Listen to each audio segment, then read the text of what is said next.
68살의 저는 40년 친구들을 모두 끊었습니다. 왜 그런 결정을 했냐고요? 모임 회비, 즉 돈 때문이었습니다. 아니, 정확히는 남편이 암으로 죽어가고 있는데도 여행비를 내라고 한 그 사람들 때문이었습니다. 지금부터 제 이야기를 들려드릴게요. 이 이야기를 끝까지 들으시면 소름이 돋으실 겁니다. 그리고 여러분도 한 번쯤 생각하게 되실 거예요. 내 곁에 사람들이 정말 나를 소중히 여기는지, 아니면 그냥 이용하고 있는 건지. 이야기를 듣기 전 구독과 좋아요 눌러주세요. 제 이름은 정순자입니다. 올해 68이고요. 저는 40년 동안 함께한 친구들이 있었습니다. 고등학교 동창 5명. 영숙이, 미자, 진이, 선이, 경자. 우리는 28살 때 처음 모임을 만들었어요. 결혼하고 아이 낳고 그렇게 각자의 인생을 살면서도 한 달에 한 번은 꼭 만났습니다. 처음엔 그냥 수다 떠는 모임이었죠. 누구 시어머니가 어떻고, 누구 남편이 어떻고, 누구 자식이 어떻고. 그러다 10년 전쯤부터 매달 5만 원씩 모으기 시작했어요. 우리 나이 들면 여행 다니자. 애들 다 키우고 나면 우리끼리 신나게 놀자. 그게 시작이었습니다. 40년이라는 세월 정말 짧지 않은 시간이잖아요. 저는 그 친구들이 제 인생의 전부라고 생각했습니다. 남편보다 자식들보다 더 오래 알고 지낸 사람들이니까요. 그런데 돌아보면 그때 왜 그런 걸 몰랐는지 지금도 이해가 되지 않습니다. 신호는 늘 있었어요. 아주 작은 것들부터.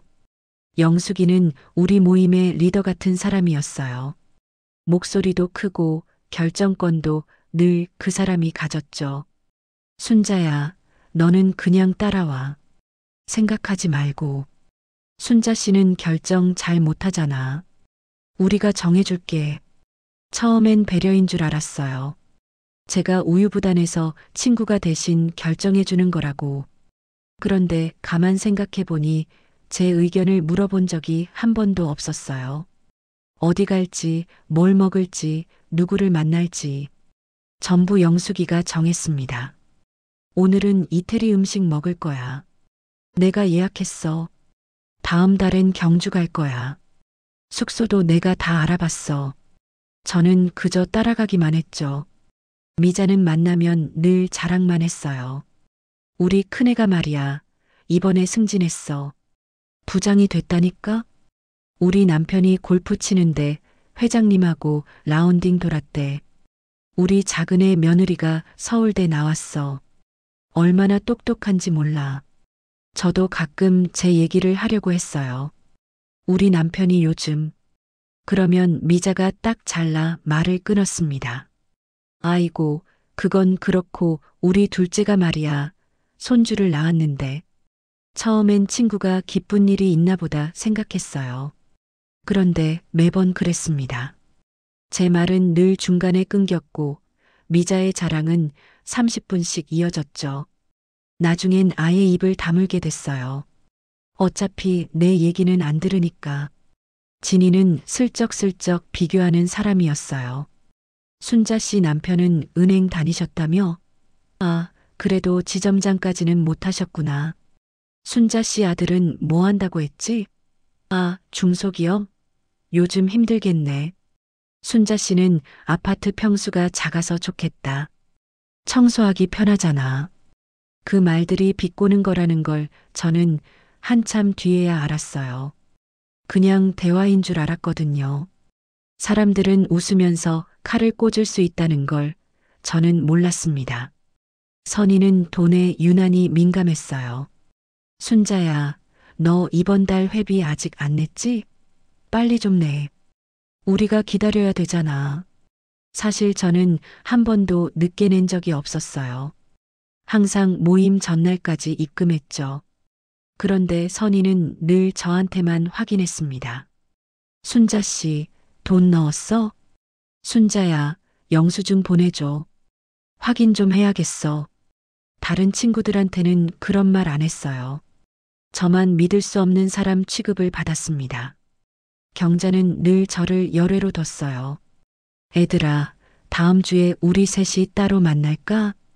제 앞에서 그런 얘기를 했어요. 순자는 원래 바쁘니까 우리끼리 결정하자. 순자 씨는 잘 모를 거야. 우리끼리 알아서 하자. 저는 늘 결정에서 제외됐습니다. 그러면서도 회비는 꼬박꼬박 내야 했죠. 이 모든 일들을 저는 그냥 넘겼어요. 친해서 그런 거겠지. 오래 알고 지내면 편하게 대하는 거지. 내가 예민한 건가? 그렇게 스스로를 설득했습니다. 40년 동안 그게 제 착각이었습니다. 작년 4월이었어요. 봄꽃이 한창 피던 시절. 아침에 핸드폰을 보니 단톡방에 메시지가 수십 개 쌓여 있었습니다. 영숙 얘들아, 대박 소식? 미자 뭔데? 영숙 우리 제주도 가자.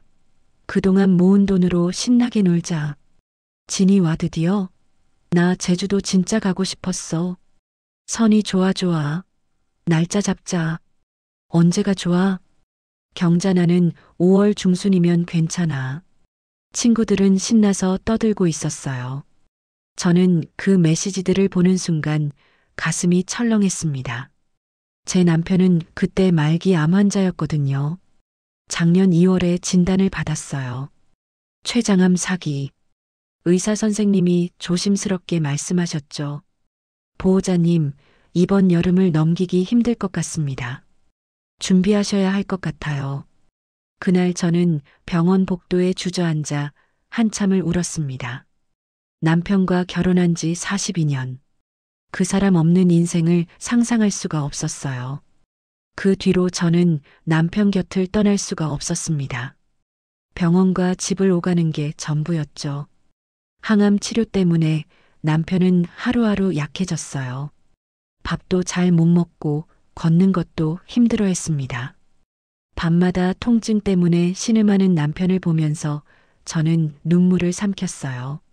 조금만 더 버텨줘. 제발. 그런 상황에서 제주도 여행이라니. 저는 친구들에게 솔직하게 말해야 한다고 생각했습니다. 손가락이 떨렸어요. 단톡방에 메시지를 입력했습니다. 미안한데 나는 이번 여행 못 갈 것 같아. 요즘 남편이 상태가 많이 안 좋아서 병원 다니느라 시간을 낼 수가 없어. 전송 버튼을 눌렀습니다. 몇 분 뒤 답장이 왔어요. 영숙 아 그래? 그럼 어쩔 수 없네. 잠시 뒤 또 메시지가 왔습니다. 영숙 그럼 그냥 돈만 내. 영숙 너는 못 와도 되니까 우리끼리 갈게. 저는 그 문장을 3번 읽었습니다. 돈만 내. 너는 못 와도 되니까. 다른 친구들도 동조했어요. 미자 그러게. 순자야, 너 못 가도 우리는 가야지. 진이 회비 모은 지 10년 넘었잖아. 이번에 안 가면 언제 가? 선이 순자야, 회비는 입금해줘. 예약금 내야 돼. 경자 순자 씨 사정은 이해하는데 우리까지 못 가는 건 좀. 저는 핸드폰을 들고 멍하니 앉아 있었어요. 손이 떨렸습니다. 사부 전화 한 통. 저는 참을 수가 없었어요. 선희에게 전화를 걸었습니다. 여보세요? 선희의 목소리가 들렸어요. 순자야. 왜? 선희야, 나 지금 진짜 상황이 안 좋아서 못 가는 건데. 회비는 돌려받아야 하지 않을까? 선희가 한숨을 쉬었습니다. 순자야, 규정이 그래. 우린 이미 예약 다 했어. 펜션도 잡았고 렌터카도 예약했고 지금 네가 빠지면 우리가 피해보잖아. 알지? 저는 목소리를 높였어요. 그래도 내가 못 가는데 왜 회비를 내야 해? 남편이 암이라고, 말기라고. 선희의 목소리가 차갑게 변했습니다. 그래도 약속은 약속이잖아. 우리가 몇 달 전부터 준비한 건데 네가 지금 우리 계획 다 망치는 거야? 저는 말문이 막혔어요. 뭐라고? 미안하지만 그건 네 개인 사정이잖아. 우리까지 책임질 순 없어. 딸깍. 선희가 전화를 끊었습니다. 저는 핸드폰을 손에 쥔 채 그 자리에 주저앉았습니다. 눈물이 나지 않았어요. 그냥 멍했습니다. 내 개인 사정? 우리까지 책임질 순 없어? 그 말들이 머릿속에서 맴돌았습니다. 남편이 거실로 나왔어요. 휠체어를 타고 있었습니다. 여보, 무슨 일이야? 울고 있어? 저는 고개를 저었습니다. 아니에요. 아무 일도 아니에요. 남편이 제 손을 잡았어요. 친구들이랑 무슨 일 있었지? 나 다 들었어. 저는 남편을 바라봤습니다. 들었어요? 응. 네가 전화하는 거 다 들었어. 남편의 눈빛이 슬퍼 보였어요. 순자야, 그 친구들 너한테 너무하는 거 아니야? 네가 얼마나 힘든데. 저는 눈물을 참으며 말했습니다. 괜찮아요. 오래된 친구들이니까 이해할 거예요. 남편이 고개를 저었습니다. 아니야. 그 사람들은 너를 이해 안 해. 나는 알아. 오래전부터 봤어. 그 친구들이 너한테 어떻게 하는지. 남편이 천천히 말했습니다. 기억나? 5년 전 네 생일 때 네가 친구들한테 케이크 받았잖아. 그런데 그 케이크 할인 코너에서 산 거였어. 가격표가 아직 붙어 있었어. 저는 깜짝 놀랐어요. 그걸 어떻게 알아요? 내가 봤어. 네가 화장실 간 사이에 친구들이 웃으면서 얘기하더라고. 순자는 어차피 모를 거야. 싼 거 사도 돼. 저는 숨이 막혔습니다. 그런 일이? 남편이 고개를 끄덕였어요. 그리고 작년 가을 네가 친구들하고 등산 갔을 때 네가 급한 일 생겨서 먼저 내려왔잖아. 그날 밤에 미자가 너한테 전화했지? 나 옆에 있었으니까 다 들었어. 순자야, 오늘 우리가 식당에서 밥 먹었는데 네 돈도 같이 계산했어. 입금해줘. 그런데 순자야, 너 그날 등산도 못하고 밥도 안 먹었잖아. 저는 그제야 기억이 났어요. 그날 제가 급하게 내려온 건 남편이 병원에 입원했다는 연락을 받아서였죠. 친구들은 그래, 먼저 가하고 보냈어요. 그리고 저녁에 회식비를 요구했습니다. 저는 그냥 입금했어요. 따지지도 않고. 남편이 계속 말했습니다. 순자야, 나는 네가 친구들한테 하대당하는 거 보는 게 제일 속상했어. 몇 번이고 말하려고 했는데 네가 그 친구들을 좋아하는 것 같아서 참았어. 근데 이젠 안 되겠어. 나 이제 얼마 못 살잖아. 내가 죽고 나면 네가 혼자 남는데 그 친구들이 너를 지켜줄 것 같아? 남편의 눈에 눈물이 고였어요. 절대 안 그럴 거야. 그 사람들은 너를 이용만 할 거야. 제발 정신 차려. 저는 그제야 울기 시작했습니다. 40년 동안 참았던 눈물이 쏟아졌어요. 그날 밤 저는 잠을 이룰 수가 없었습니다. 남편의 말이 계속 떠올랐어요. 그리고 지난 40년을 되돌아봤습니다. 언제부터였을까요? 제가 친구들의 심부름꾼이 된 건.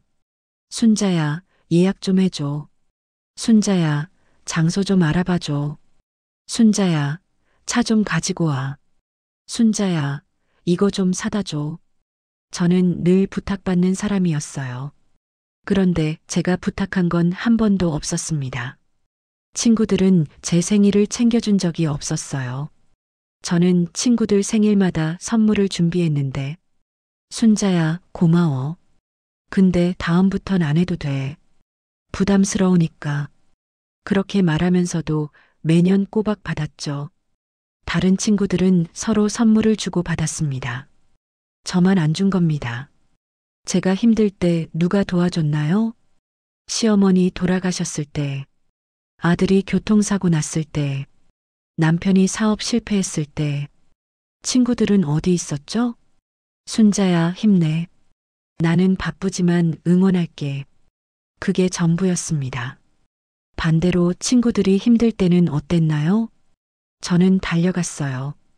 영숙이가 다리 수술했을 때 매일 병원 갔습니다. 미자 남편이 입원했을 때 간병 도와줬어요. 진이 딸이 이혼했을 때 위로하러 갔죠. 그런데 그 친구들은 제가 힘들 때 한 번도 온 적이 없었습니다. 그때 깨달았습니다. 이 사람들은 처음부터 제 친구가 아니었습니다. 친해서 편하게 대한 게 아니었어요. 원래 저를 무시했던 겁니다. 40년 동안 저는 그저 인원수 채우는 사람이었어요. 돈 내는 사람, 자빌해주는 사람, 이용당하는 사람. 순자야, 이것 좀 부탁해. 순자야, 너는 이해하지? 순자는 괜찮을 거야. 저는 그 모든 말들이 배려가 아니라 무시였다는 걸 뒤늦게 알았습니다. 다음 날 아침 저는 결심했습니다. 단톡방에 마지막 메시지를 남겼어요. 친구들에게 오랜 시간 함께해서 고마웠습니다. 하지만 앞으로 모임은 가지 않겠습니다. 회비는 필요 없으니 그냥 쓰세요. 여러분의 제주도 여행 잘 다녀오세요. 건강하세요. 전송 버튼을 눌렀습니다. 손이 떨렸지만 후회는 없었어요. 몇 분 뒤부터 전화가 오기 시작했습니다. 영숙, 미자, 진이. 저는 모두 받지 않았어요. 단톡방에도 메시지가 쏟아졌습니다.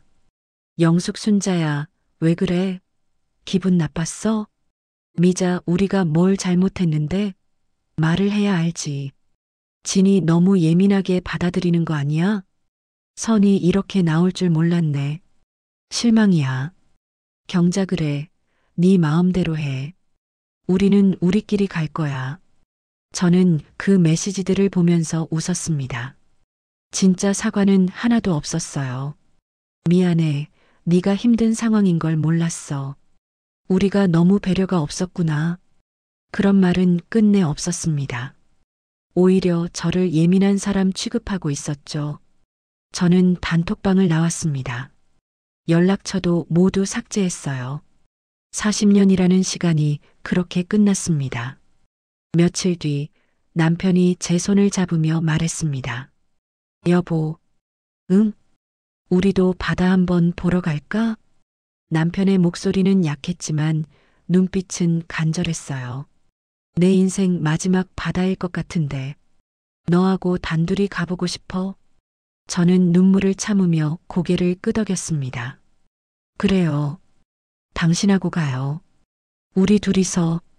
저는 서해 바다가 보이는 작은 펜션을 예약했어요.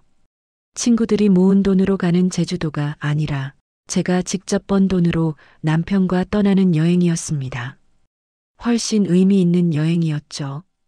5월의 서해는 아름다웠어요.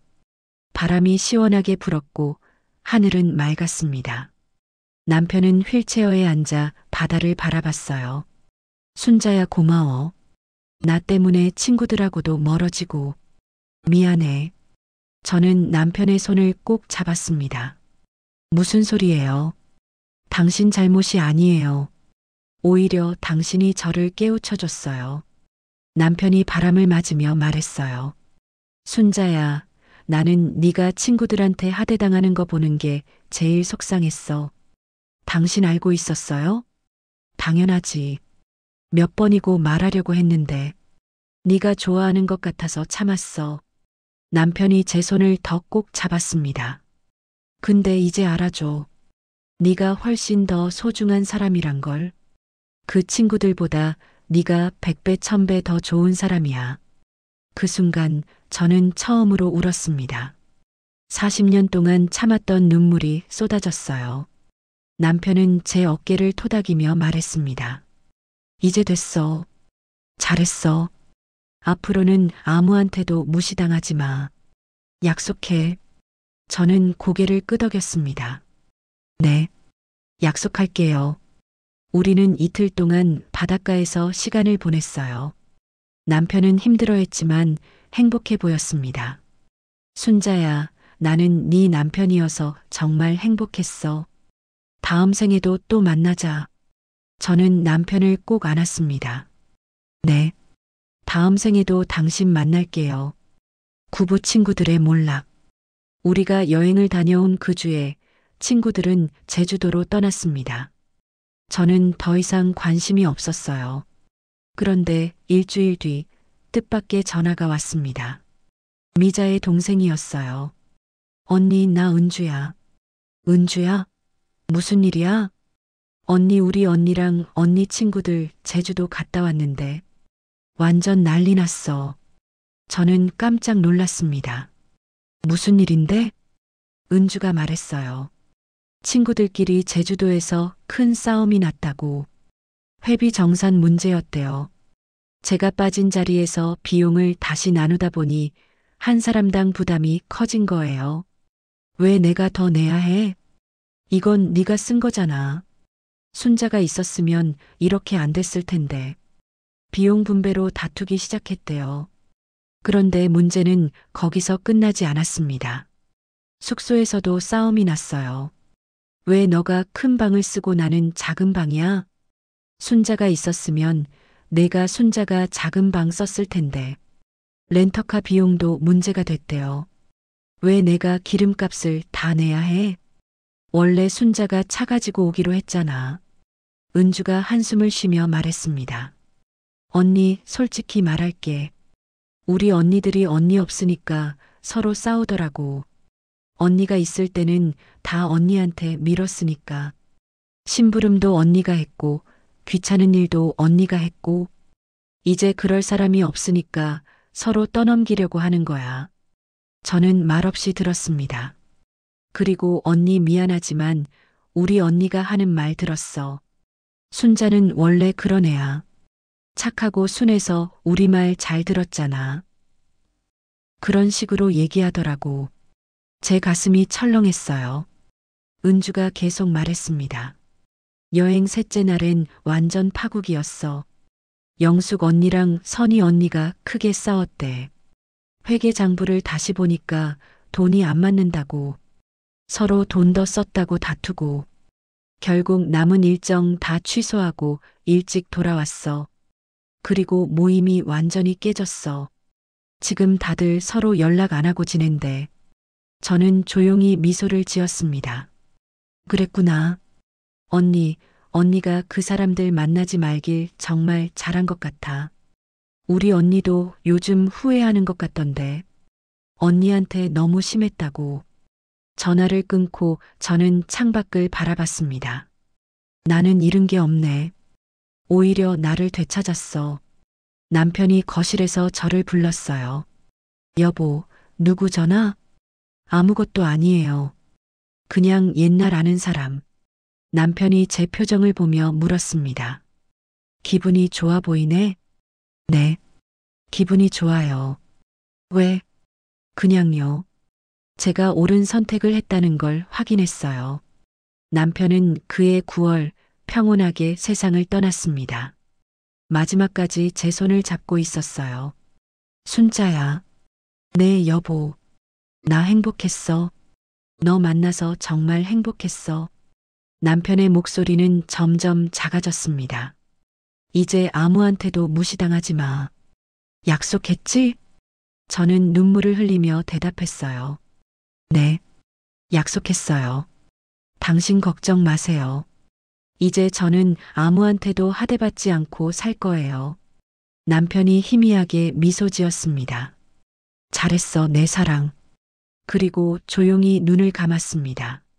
남편이 떠나고 석 달이 지났어요. 저는 혼자 사는 것에 익숙해지려고 노력했습니다. 쉽지 않았어요. 42년을 함께 산 사람이 없다는 게 실감나지 않았거든요. 어느 날 동네 복지관에서 프로그램 안내 문자가 왔어요. 시니어 서예 교실 개강 안내. 저는 별 생각 없이 신청했습니다. 그냥 시간이라도 보낼 수 있을 것 같아서요. 첫 수업에 갔을 때 10명 정도의 어르신들이 계셨어요. 다들 처음 보는 분들이었죠. 선생님이 자기소개를 하라고 하셨습니다. 안녕하세요. 저는 정순자라고 합니다. 남편을 최근에 떠나보내고 혼자 지내고 있어요. 서예는 처음이지만 열심히 배우고 싶습니다. 수업이 끝나고 한 분이 다가오셨어요. 70대 중반으로 보이는 분이었습니다. 안녕하세요. 저는 김영이라고 해요. 저도 남편을 3년 전에 보냈어요. 혼자 지내는 거 쉽지 않죠? 저는 고개를 끄덕였습니다. 네, 정말 힘들어요. 영애 씨가 따뜻하게 웃었어요. 시간이 지나면 조금씩 나아져요. 저도 그랬으니까. 혹시 괜찮으시면 저희 소모임에 오시겠어요? 같은 처지의 사람들끼리 가끔 만나서 차 마시고 얘기해요. 저는 조심스러웠어요. 또 모임이라니. 지난 40년의 상처가 아직 아물지 않았거든요. 괜찮아요. 부담 갖지 마세요. 영애 씨가 말했습니다. 우리는 그냥 편하게 만나요. 오고 싶을 때 오고 바쁘면 안 와도 돼요. 회비 같은 것도 없어요. 그냥 차값만 각자 내고. 저는 천천히 고개를 끄덕였습니다. 그럼 한번 가볼게요. 영애 씨의 소모임에 처음 갔을 때 5분이 계셨어요. 다들 60대 후반에서 70대 초반. 각자 사연이 있는 분들이었습니다. 저는 남편 떠나보낸 지 5년 됐어요. 저는 남편이 치매예요. 요양원에 계시죠. 저는 일찍 과부가 됐어요.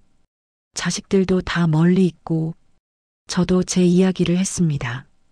40년 친구들에게 배신당한 일, 남편과의 마지막 여행, 그리고 남편을 떠나보낸 후의 외로움. 분들이 조용히 들어주셨어요. 누구도 말을 끊지 않았습니다. 제가 다 말하고 나서야 한 분이 말씀하셨죠. 순자 씨 정말 힘드셨겠어요. 그런 친구들은 끄는 게 잘한 거예요. 진짜 친구는 힘들 때 옆에 있는 사람이에요. 그날 이후 저는 이 모임에 자주 나가게 됐어요. 그런데 예전 모임과는 완전히 달랐습니다. 아무도 저를 하대하지 않았어요. 아무도 제 말을 끊지 않았습니다. 제가 바쁘면 괜찮아요. 다음에 봐요 하고 이해해줬어요. 제가 힘들 때는 직접 찾아와서 위로해줬습니다. 어느 날 영희 씨가 물었어요. 순자 씨, 요즘 표정이 많이 밝아졌어요. 그래요? 네. 처음 왔을 때랑 완전히 달라요. 좋은 일 있어요? 저는 잠시 생각하다가 말했습니다. 있어요. 좋은 사람들을 만났어요. 영애 씨가 환하게 웃었습니다. 그 좋은 사람이 우리예요? 네. 여러분이요. 그렇게 1년이 흘렀어요. 어느 날 동네 마트에서 장을 보고 있는데 누군가 저를 불렀습니다. 순자야? 돌아보니 미자였어요. 1년 만에 보는 얼굴이었죠. 미자는 어색하게 웃으며 다가왔습니다. 순자야, 그동안 잘 지냈어? 오랜만이다. 저는 담담하게 대답했어요. 그래, 너 남편 돌아가셨다며? 아이고, 그래도 부고를 보내주지. 보냈어. 문자로. 미자의 얼굴이 붉어졌습니다. 아, 그래. 못 봤나 봐. 잠시 침묵이 흘렀어요. 미자가 먼저 말을 꺼냈습니다. 순자야, 사실은 우리 요즘 모임 안 해. 그때 제주도 여행 가서 다들 싸웠거든. 지금은 서로 연락도 안 하고 지내. 저는 아무 말도 하지 않았어요. 너도 알다시피 영숙이가 좀 세잖아. 그 사람이 돈 계산하면서 문제가 생긴 거야. 사실 우리도 네가 없으니까 불편했어. 미자가 제 눈치를 보며 말했습니다. 그러니까 우리 다시 만날까? 너도 혼자 외롭잖아. 우리끼리 예전처럼 만나서 수다 떨면 좋지 않을까? 저는 조용히 고개를 저었습니다. 난 괜찮아. 지금 정말 좋은 사람들을 만나서 지내고 있어. 미자의 표정이 굳어졌어요. 야, 너 아직도 그때 일로 삐진 거야? 우리가 좀 실수한 거 가지고 너무 예민하게 구는 거 아니야? 저는 카트를 밀며 말했습니다. 미자야, 잘 지내. 저는 그 자리를 떠났습니다. 뒤에서 미자가 뭐라고 말하는 소리가 들렸지만 저는 돌아보지 않았어요. 마트를 나와 걸으면서 저는 이상한 기분을 느꼈어요. 예전 같았으면 미자를 만났을 때 마음이 흔들렸을 거예요. 다시 만나볼까? 내가 너무 심했나? 그런 생각을 했을 거예요. 그런데 지금은 아무 미련도 없었습니다.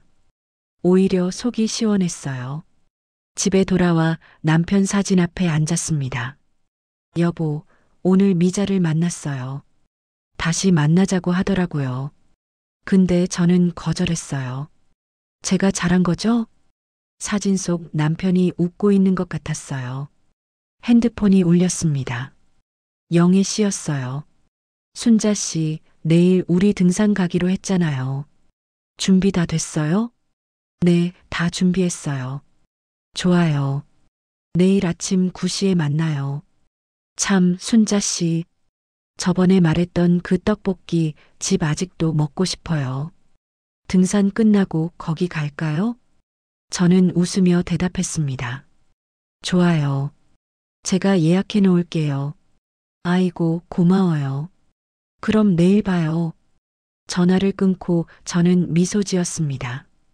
이게 진짜 친구구나. 서로 배려하고 존중하고 함께 기뻐하는 것. 40년 동안 제가 몰랐던 것. 며칠 전 뜻밖의 일이 있었어요. 영숙에게서 카카오톡이 왔습니다. 2년 만이었죠. 순자야, 나 영숙이야. 오랜만이다. 요즘 어떻게 지내? 나 요즘 많이 후회하고 있어. 그때 너한테 너무 심했던 것 같아. 미안해. 우리 다시 만날 수 없을까? 저는 그 메시지를 오래 들여다봤어요. 2년 전이었다면 흔들렸을지도 모릅니다. 역시 친구잖아. 사과하네. 그렇게 생각했을 거예요. 하지만 지금은 아니에요. 저는 답장을 보냈습니다. 영숙 씨, 연락 고마워요. 하지만 저는 이제 다른 삶을 살고 있어요. 영숙 씨도 건강하게 지내세요. 그리고 대화방을 나왔습니다. 이번엔 후회가 없었어요. 오히려 마음이 편했습니다. 72살이 된 지금 저는 후회하지 않습니다. 68살에 40년 친구들을 끄는 건 잃은 게 아니었어요. 오히려 저를 찾은 겁니다. 돌아보면 그 40년은 제가 저를 잃어버린 시간이었어요. 친구들 눈치 보느라 미움받을까봐, 혼자 남겨질까봐 저는 제 감정을 숨기고 제 의견을 접고 제 자존심을 버렸습니다. 그런데 남편이 떠나기 전에 해준 말이 저를 깨웠어요. 너는 훨씬 더 소중한 사람이야. 그 말이 제 인생을 바꿨습니다. 요즘 저는 거울을 보면서 이렇게 말해요. 순자야, 잘 살고 있어. 이제 아무한테도 무시당하지 마. 내가 제일 소중해. 그리고 남편 사진에게도 말합니다. 여보, 나 이제 아무한테도 하대받지 않고 살아요. 당신 말대로 살고 있어요. 고마워요. 나를 일깨워줘서 당신이 준 마지막 선물이에요. 혹시 이 이야기를 듣는 여러분 중에도 저처럼 오랜 시간 하대받으며 살아온 분이 계실까요? 이 사람들은 친구니까, 오래 알고 지낸 사이니까 그렇게 참고 계신가요? 제가 감히 말씀드리고 싶어요. 나이는 숫자일 뿐입니다. 언제든 새로 시작할 수 있어요. 저는 68살에 새로 시작했습니다. 그리고 70살이 된 지금 제 인생에서 가장 행복합니다. 진짜 친구는 이런 사람이에요. 내가 힘들 때 옆에 있어주는 사람. 내 말을 끝까지 들어주는 사람. 나를 존중하고 배려하는 사람. 내가 없어도 괜찮다고 말하지 않는 사람. 나를 이용하지 않는 사람. 반대로 이런 사람은 친구가 아니에요. 나를 편하게 무시하는 사람. 내 의견을 묻지 않는 사람. 내가 힘들 때 외면하는 사람. 나를 당연하게 여기는 사람. 필요할 때만 찾는 사람. 인생은 짧습니다. 소중하지 않은 사람에게 시간을 낭비하지 마세요. 나이 들어서도 새로운 친구를 만들 수 있어요. 나이 들어서도 새로운 인생을 시작할 수 있어요. 저는 68살에 그걸 깨달았습니다. 여러분은 더 일찍 깨달으셨으면 좋겠습니다. 그리고 용기를 내셨으면 좋겠습니다. 나를 소중히 여기지 않는 사람들에게 안녕이라고 말할 수 있는 용기. 지금 저는 매일 아침 이렇게 다짐합니다. 오늘도 나를 사랑하며 살자. 나를 소중히 여기는 사람들과 시간을 보내자. 행복하게 살자. 남편이 떠나기 전 마지막으로 한 말이 있어요. 순자야, 너는 정말 좋은 사람이야. 그걸 알아주는 사람들과 살아. 약속해. 저는 그 약속을 지키며 살고 있습니다. 여러분도 자신에게 물어보세요. 지금 내 곁에 있는 사람들이 나를 소중히 여기고 있나? 나는 그들에게 진짜 친구인가 아니면 그저 편한 사람인가? 정직하게 대답해 보세요. 그리고 용기를 내세요. 나이가 들수록 시간은 더 소중해집니다. 그 시간을 나를 무시하는 사람들에게 쓸 수는 없어요. 저는 이제 알아요. 진짜 행복이 뭔지. 72살의 정순자가 전하는 이야기였습니다. 여러분 모두 행복하세요. 그리고 여러분 자신을 사랑하세요. 당신은 소중한 사람입니다. 누가 뭐래도 당신은 소중합니다.